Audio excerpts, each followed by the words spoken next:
សួស្តីអ្នកទាំងអស់គ្នានេះជាកូនប្រុសរបស់ខ្ញុំឈ្មោះ Simon រាល់ថ្ងៃបន្ទាប់ពីរៀនចប់ជាមួយនឹងប៉ាម៉ាក់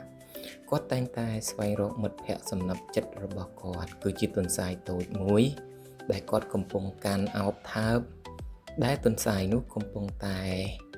មានការ៉ុតនៅនឹងមាត់របស់វាហើយស្លឹកត្រចៀករបស់វាភ្លឺចែងចាំងហើយ Simon គាត់កំពុងតែចង្អុលមើល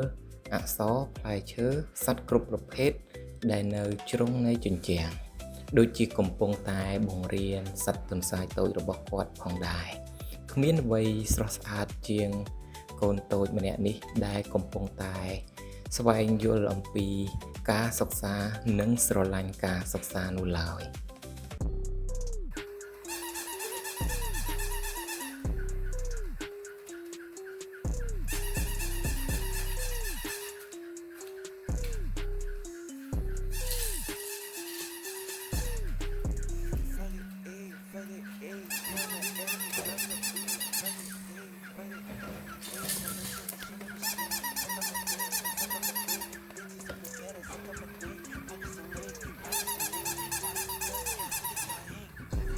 ទន្សាយចង់ជិះឡានកូនណាបាទ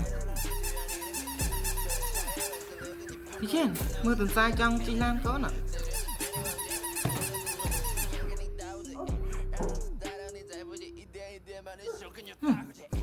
អស់ថ្មឯងឈប់យំអញ្ចឹងយំដល់អស់ថ្ម